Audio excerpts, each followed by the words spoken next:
Hello students, class 8. Today I am teaching you the chapter 11, the making of the national movement. In the previous chapter में अगर हम देखें तो हमने क्या क्या पढ़ा था कि ब्रिटिश जो थे उन्होंने किस तरह से टेरिटरीज को जीता और कई सारे साम्राज्यों को उसको टेक ओवर कर दिया। इंट्रोडक्शंस, नए लॉज क्या बनाए गए और किस तरह से प्रशासनिक इंस्टीट्यूशन थे यहाँ पर। चेंजेस क्या पड़े प्रेजेंस और ट्रैवल की लाइफ पर, उनका क्या इफेक्ट पड़ा। एजुकेशनल चेंजेस क्या हुए थे 19 सेंचुरीज में, क्या क्या बदलाव हुए थे 19 सेंचुरी में एजुकेशन में। डिबेट की गई थी कि जो वुमेंस की कंडीशंस थी वो क्या थी। Challenges to the caste system, जो कास्ट सिस्टम था उसमें चैलेंज किए गए। और social and religious reforms, the revolt of 1857 and it aftermath, और 1857 के रिवॉल्ट में और उसके बाद क्या हुआ। Decline of craft and growth of industries, और किस तरह से डिक्लाइन हुआ क्राफ्ट का और ग्रोथ ऑफ इंडस्ट्रीज कैसे हुई थी, इंडस्ट्री का ग्रोथ कैसे हुआ, उद्योगों का। On the basis of what you have read, इसके आधार पर जो हमने पढ़ा है about these issues, do you think India were discontent, जो इंडिया भारतीय थे वो संतुष्ट नहीं थे, डिसकंटेंटेड थे। जो ब्रिटिश ने यहाँ पे रूल किया था, क्या आप समझ सकते हैं कि वो ब्रिटिश रूल जो यहाँ पे था उससे कोई भी भारतीय खुश हुआ होगा, उनके नियमों से खुश हुआ होगा। इस show how where different group and classes dissatisfied, हम देख सकते हैं कि कैसे अलग अलग ग्रुप जो थे, वर्ग जो थे वो डिससेटिस्फाइड थे, असंतुष्ट थे। यहाँ पर हम एक पिक्चर्स देख सकते हैं जिसमें हजारों की तादाद में लोग दिखाई दे रहे हैं। Police triggers demonstration quit India movement के दौरान पुलिस क्या कर रही है, उनमें टीयर गैस यानी आंसू गैस छोड़ी, यहाँ पर कुछ धुआं जैसा भी दिखाई दे रहा है। तो हम देख सकते हैं कि उनको तितर डिस्पर्स करने के लिए, तितर बितर करने के लिए, जब कभी बहुत ज़्यादा भीड़ एक जगह इकट्ठा हो जाती है तो पुलिस क्या करती है, आंसू गैस छोड़ती है उनमें, जिससे कि वो बिखर जाएं। और जैसे जो डिमॉन्स्ट्रेशन कर रही अंग्रेजों भारत छोड़ो के नारे लगाए जा रहे थे 1942 में, उस घटना का ये फोटोग्राफ है। तो आइए देखते हैं कि जो इमरजेंस था नेशनलिज्म का वो किस तरीके से राष्ट्रवाद की भावना पनपी होगी यहाँ लोगों में, राष्ट्रवाद देश प्रेम की भावना कैसे इमरजेंस हुई। द अबव मेंशन, अगर हम देखें जो डेवलपमेंट के बारे में अगर हम मेंशन करें, पीपल टू आस्क, लोगों को हमने क्या करना पड़ेगा, एक क्रूशियल क्वेश्चन पूछना पड़ेगा। What is the country of India and for home it is meant, जो भारत के लोग हैं what is the country of India, जो भारत का देश है, and for home it mean, इसका अर्थ क्या है। The answer that gradually emerge was India was the people of India. India किसका देश है, इंडिया किसका देश है, India is the people of India. India किसका देश है, भारत के लोगों का देश है। ऑल द पीपल, इसमें सभी जो लोग रहते हैं, हम सभी लोग इसमें रहते हैं। इरिस्पेक्टिव, चाहे वो किसी भी भाषा का हो, किसी भी वर्ग का हो, किसी भी जाति का हो, किसी भी भाषा को बोलने वाला हो, कोई भी जेंडर हो, यानी कि भाषा, धर्म, जाति, जेंडर, कास्ट, रिलीजन और language, caste, creed, colour, religion, gender, किसी का भी हो वो, यानी कि वो सभी क्या हैं, भारतीय हैं। एंड द कंट्री, और जो देश है, इट रिसोर्स एंड सिस्टम जो है were made for all of them. With this answer came to, इसके आंसर के साथ अवेयरनेस है दैट ब्रिटिश वाज एक्सरसाइजिंग, जो ब्रिटिश थे वो क्या कर रहे थे, exercising control over the resource. तो जब ब्रिटिशर्स यहाँ पर आए, जैसा कि हम जानते हैं उन्होंने क्या किया, यहाँ के जो रिसोर्सेज थे उस पर कंट्रोल किया, exercising control over the resource. क्योंकि हम लोग तो इलिटरेट थे, अनस्किल्ड थे, हम लोग खुद यहाँ पर रूल करने के कैपेबल नहीं थे, ना हमारे पास ऐसी टेक्नोलॉजी थी कि हम यहाँ के रिसोर्सेज यूज कर पाते बेटर तरीके से। तो ब्रिटिशर्स ने यहाँ आके सबसे पहले यहाँ के रिसोर्सेज पर कंट्रोल किया and lifes of his people, और लोगों पर भी। लोगों के अपने कस्टम्स होते थे, अपने रीति रिवाज थे, अपने अकॉर्डिंग वो काम किया करते थे। लेकिन जैसे ब्रिटिशर्स यहाँ पर आ गए, उनकी भारतीय की लाइफ पर भी कंट्रोल करना शुरू कर दिया। And until this control was ended, India could not be for Indians. और जब तक ये कंट्रोल खत्म, जब तक ब्रिटिशर्स का, जब तक आउटसाइडर लोगों का ये कंट्रोल खत्म नहीं होता, इंडियंस लोग कैसे आज़ाद हो सकते थे? इंडिया जो इंडिया है वो इंडियंस के लिए कैसे हो सकता था?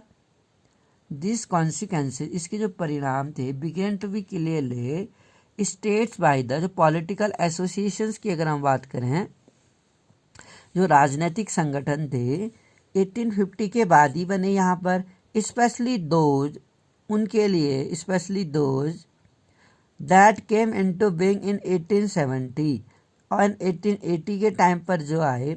मोस्ट ऑफ दीज, इसमें से बहुत सारे जो लोग थे, लेड बाय इंग्लिश एजुकेटेड, वो क्या था, इंग्लिश एजुकेटेड प्रोफेशनल्स थे, अंग्रेजी से शिक्षित थे। और कुछ लोग क्या थे, जैसे कि वकील लोग, जितने भी लोगों ने यहाँ लॉ पास की थी वो लोग इंग्लिश सीखे हुए थे। The more important ones were the Poona Sarvajanik, इनमें से जो सबसे इम्पॉर्टेंट एक सभा बनाई गई थी वो थी पूना सार्वजनिक सभा। इंडियन एसोसिएशन थी, ये भारतीय संघ था ये, और एक मद्रास में बना था जिसे महाजन सभा बोलते हैं। बम्बई प्रेसिडेंसी एसोसिएशन बना था बम्बई में, और इसके बाद इंडियन नेशनल कांग्रेस। ये सभी एसोसिएशन बनाए गए थे नेशनलिस्टों के द्वारा, लोगों में अवेयरनेस क्रिएट करने के लिए। अगर हम नोट करें तो पूना सार्वजनिक सभा को अगर हम लिटरल मीनिंग निकालें इसकी, तो इसका पूना सार्वजनिक सभा की लिटरल मीनिंग होती है all the people, for all the people. सार्वजनिक सभा ऐसी सभा जो सभी लोगों के लिए है। दो many of this association function in specific part of country, इसमें से बहुत सारे अगर हम बात करें एसोसिएशन जो है function in specific part of the country, their goals were state at the goal of all the people of India, not those of any other regions, community और क्लास। इनके जो गोल्स थे, अगर हम इस एसोसिएशन की बात करें, इनके फंक्शंस की बात करें, ये किसी स्पेसिफिक पार्ट में थे, देश के विशेष हिस्से में। देयर गोल्स, और उनके जो लक्ष्य थे, वह started as a goal of, लेकिन उनका जो लक्ष्य था पूरे भारत में लोगों के जो लक्ष्य था उसको सफल बनाना था। हालांकि पूना सार्वजनिक सभा पूना में स्थापित की गई होगी, सब लोगों के लिए ये सभा थी, तो सब लोगों के लक्ष्य की पूर्ति के लिए goal of all people of India के लिए बनाई गई थी। शुरू किया गया था those of any one region, not those, केवल एक ही क्षेत्र के लोगों के लक्ष्य की प्राप्ति के लिए ये सभा नहीं बनाई गई थी, बल्कि इंटायर कंट्री के लक्ष्य को पूरा करने के लिए पूना सार्वजनिक सभा बनाई गई थी। अब ये नहीं कि केवल पूना में ही काम करेगी या पूना के लोगों के लिए ही काम करेगी, ऐसा नहीं था, बल्कि इंटायर कंट्री के लिए इसका काम करना था। Worked with the idea that people should be sovereign, अगर हम सोवरिजन की बात करें, उस विचार को लेके चले लोगों के जो सोवरिजन की मीनिंग बताता है। लोगों को सोवरिजन होना चाहिए कहता है। मॉडर्न कॉन्शसनेस की फीचर, जो एक नेशनलिज्म का मुख्य की फीचर है। In other word they believed that, ये यकीन करते हैं कि Indian people should B empowered, जो इंडियन पीपल है उनको क्या करना चाहिए, एम्पावर्ड टू टेक डिसीजन लेना चाहिए, किस बारे में, रिगार्डिंग द अफेयर्स, उन मामलों में। राष्ट्रवादी लोगों में अगर हम देखें, लोगों को ये यकीन करना चाहिए कि Indian people should B empowered, लोगों को शक्ति दी जानी चाहिए भारत के लोगों को, और उन मामलों में जिनमें वो निर्णय लिए जाते हैं उनको शामिल किया जाना चाहिए। भारतीयों को तो शामिल ही नहीं किया जाता था। ब्रिटिशर्स कोई भी एक्शन लेते थे कंट्री के लिए इंडिया में, तो इंडियंस वेर नॉट इंक्लूडेड। उनका मानना था कि वो बैकवर्ड हैं, इलिटरेट हैं, या उनमें उतनी समझ नहीं है रूल करने की। डिससेटिस्फैक्शन, इसी असंतुष्टि के कारण ब्रिटिशर्स रूल के साथ इंटेंसिफाइड इन 1870 और 1880 के टाइम पर आर्म्ड एक्ट पास किया गया। अब अगर हम 1870 से 1880 के बीच में ब्रिटिशर्स के अगेंस्ट भारतीयों का जो डिससेटिस्फेक्शन था वो बहुत ही ज़्यादा बढ़ गया। अब कारण क्या था, इस 10 सालों में ऐसा क्या हुआ था, आर्म्ड एक्ट जो था ब्रिटिशर्स ने क्या किया था 1878 में लिटन के टाइम पे, उस समय यहाँ गवर्नर जनरल लिटन हुआ करता था, तो लिटन ने क्या किया 1878 में आर्म्स एक्ट लागू कर दिया। अब ये आर्म्स एक्ट क्या था, इसके तहत कोई भी भारतीय अपने पास हथियार नहीं रख सकता था, हथियार रखना गैर कानूनी था। अगर कोई हथियार रखता हुआ पाया जाता था तो उसको सजा होती थी। डिसअलाउइंग, इसके तहत क्या किया जाता था, डिसअलाउ, किसी भी इंडियंस को पोसेसिंग आर्म यानी शस्त्र रखने की आज़ादी नहीं थी। पिस्तौल बंदूक के कुछ नहीं रख सकता था वो।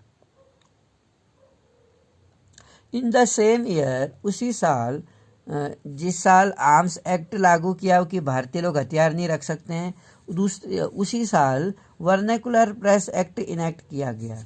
अब ये जो वर्नैकुलर प्रेस एक्ट था वो क्या था, इसके तहत अगर किसी भी मीडिया में, प्रेस में, अखबार में अगर गवर्नमेंट के अगेंस्ट कोई ऐसी बातें छपती थी जो गलत हैं या बुराई वाली बातें हैं, तो उसका प्रेस छीन लिया जाता था या उसके प्रेस पर रोक लगा दी जाती थी।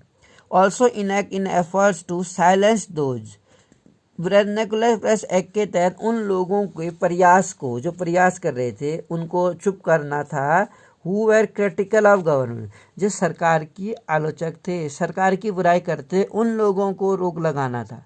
क्योंकि वो लोग मैगजीन्स में या न्यूज़पेपर्स में गवर्नमेंट के अगेंस्ट क्रिटिसाइज किया करते थे और लोग उन्हें पढ़ते थे, लोगों को जागरूक करते थे इन्हीं अखबारों के माध्यम से, तो उस पर रोक लगा दी गई। एक्ट अलाउड, इस एक्ट के तहत गवर्नमेंट कॉन्फिस्केट माने होता है जब्त करना, कॉन्फिस्केट कर देती थी एसेट्स यानी संपत्ति को, अखबार की संपत्ति को गवर्नमेंट जब्त कर सकती थी। कब, इंक्लूडिंग देयर प्रिंटिंग प्रेस के साथ, उसका पूरा printing press.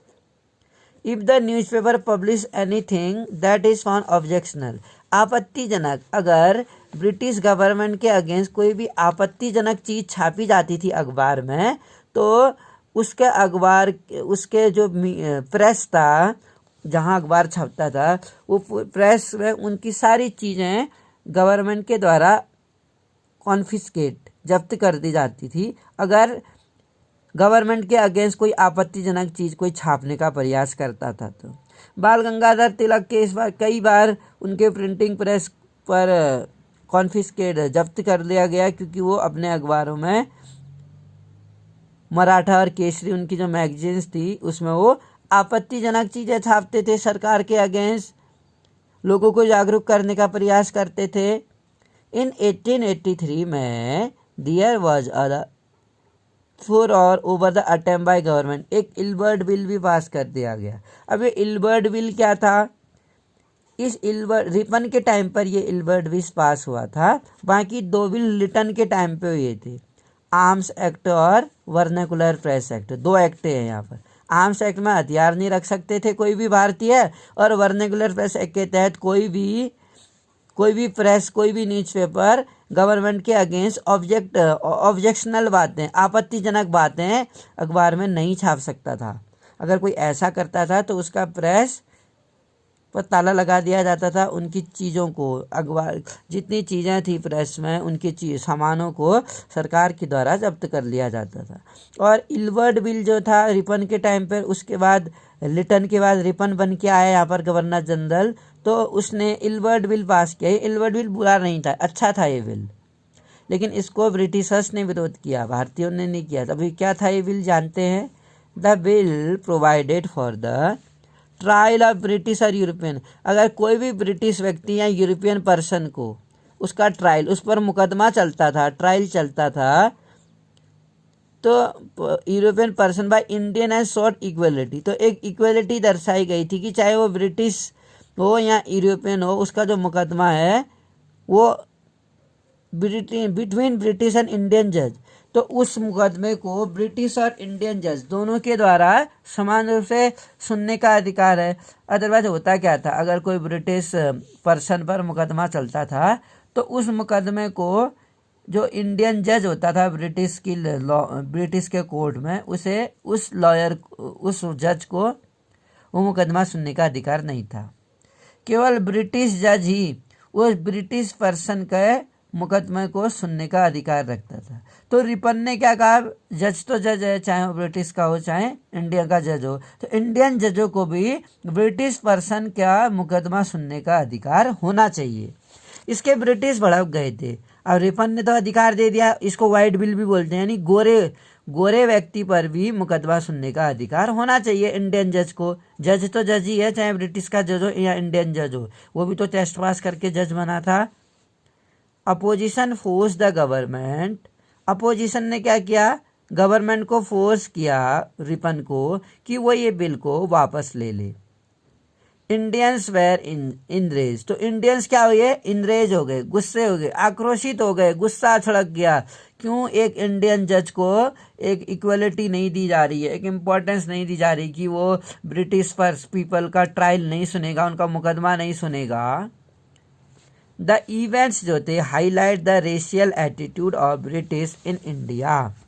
The need for, अगर हम देखें, ऑल इंडियंस जो थे ऑर्गेनाइजेशंस, सभी भारतीय जो ऑर्गेनाइजेशन थे ऑफ एजुकेटेड इंडियंस जो थे, हैड बीन फेल्ट, ये महसूस किया गया सिंस 1880 तक। तो सभी भारतीय संगठन जो थे, एजुकेटेड इंडियंस जो थे, पढ़े लिखे जो भारतीय थे, उन्होंने महसूस किया 1880 तक। बट द इलवर्ड बिल, वो तो समझते थे कि ये बिल सही है, इस जो बिल था कंट्रोवर्शियल बन गया था, विवाद हो गया था।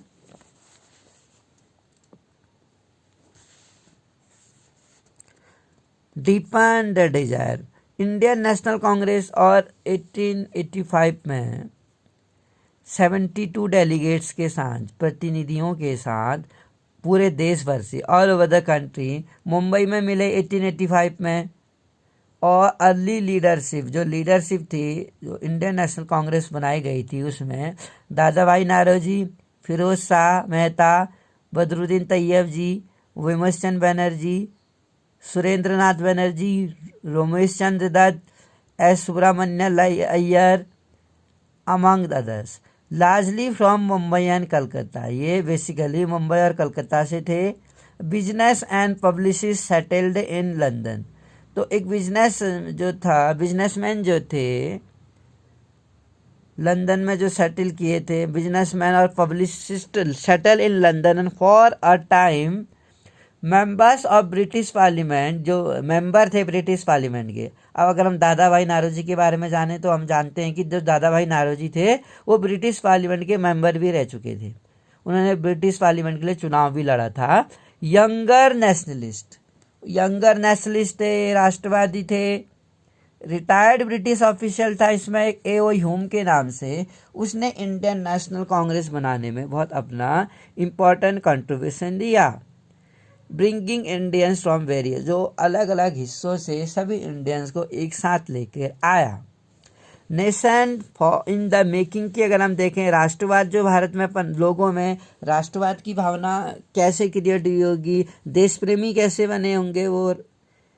It has often been said, अक्सर ये कहा गया है कि Congress in the first 20 years, जो कांग्रेस थी वो पहले 20 सालों में क्या थी, मॉडरेट थी, यानी कि उदारवादी नहीं थी, एक गरम दल वाले, मॉडरेट थे वो। इट्स ऑब्जेक्टिव, जो इनका ऑब्जेक्टिव था, उद्देश्य था, in its objective and method, अपने तरीकों में और उद्देश्यों में वो मॉडरेट थी। ड्यूरिंग दिस पीरियड, इस काल के दौरान, डिमांडेड, उनकी जो डिमांडें थी, ग्रेट वॉइस फॉर इंडियंस, एक आवाज़ थी उनकी भारतीयों की तरफ से गवर्नमेंट में, इन एडमिनिस्ट्रेटिव्स और प्रशासन में। It wanted a legislative council, वो क्या चाहते थे, जो लेजिस्लेटिव काउंसिल होती है गवर्नमेंट की, जहाँ चुनाव लड़े जाते हैं वहाँ जाने के लिए, तो लेजिस्लेटिव काउंसिल जो थी, to be made more representative, उसमें ज़्यादा प्रतिनिधि होने चाहिए और उन प्रतिनिधियों को ज़्यादा पावर मिलनी चाहिए, क्योंकि उन जो लेजिस्लेटिव काउंसिल थी उस लेजिस्लेटिव काउंसिल में जाने के लिए इलेक्शन लड़ना होता था, जिसमें इंडियंस लोगों को भी मौका दिया जाता था चुनाव लड़ने का। तो ऐसा देखा जाता था कि इंडियंस लोगों के द्वारा वोट किया जाता था, तो वो वोट करते थे अपने मेंबर्स को। तो बहुत सारे लोग वहाँ जाते थे, तो उनका ये मेन एम था कि इनको ज़्यादा पावर दी जाए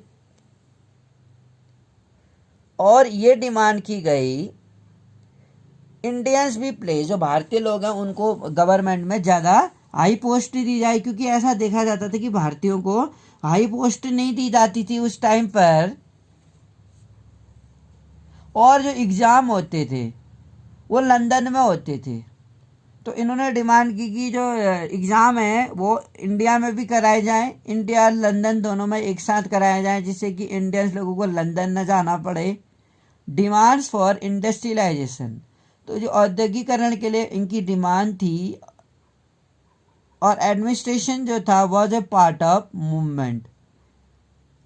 एक इंडियनाइजेशन यानी भारतीयकरण के लिए, यानी पूरी तरह से भारतीयों का शासन यहाँ पर हो, भारतीयों की इम्पोर्टेंस दिया जाए उनको, उनका जो रिप्रेजेंटेशन है, रिप्रेजेंटेटिव है, उनको ज़्यादा पावर दी जाए।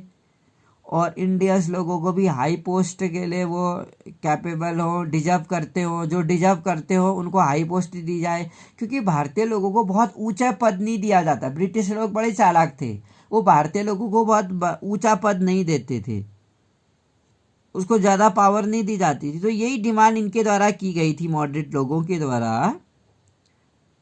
और वो चाहते थे कि जो एग्ज़ाम कराया जाता है वो इन लंदन में होता था, लंदन और इंडिया दोनों में कराया जाए। तो भारतीयकरण के लिए और प्रशासन के लिए जो मूवमेंट जिनका चला, रेसिज्म मोस्ट इम्पॉर्टेंट जॉब्स, क्योंकि ऐसा देखा जाता कि बहुत सारी मोस्ट इम्पॉर्टेंट जो जॉब्स हुआ करती थी उस टाइम पर, monopolise by the white official, गोरे अधिकारियों के द्वारा ही, जो गोरे लोग थे उनके द्वारा ही ये जॉब की उनका अधिकार होता था, भले वो डिजर्व करते हो या ना करते हो। भारतीय लोगों को इतने ऊंचे इम्पोर्टेंट ऑफिशियल जॉब नहीं मिला करते थे, गवर्नमेंट जॉब। ब्रिटिश जनरली ये एज्यूम करते थे कि जो इंडियंस थे could not be given position. उनका ये मानना था ब्रिटिशर्स की, जो इंडियंस लोग हैं उनको पोजीशन, इतना बड़ा पद नहीं दिया जाना चाहिए या नहीं दिया जा सकता, इतनी बड़ी जिम्मेदारी उनको नहीं दी जा सकती। सिंस ब्रिटिश ऑफिसर्स, जब से कि जो ब्रिटिश ऑफिसर्स थे वह sending a major part of large salary, उनको पता था कि जो ऊंचे ऊंचे पद पर जो ब्रिटिशर्स अपॉइंट थे उनको ज़्यादा सैलरी मिलती थी, और वो लार्ज सैलरी और अपना होम जो था और इंडियनाइजेशन जो था, अपनी सैलरी का बड़ा हिस्सा अपने देश भेजते थे। It was would also reduce the drain of wealth.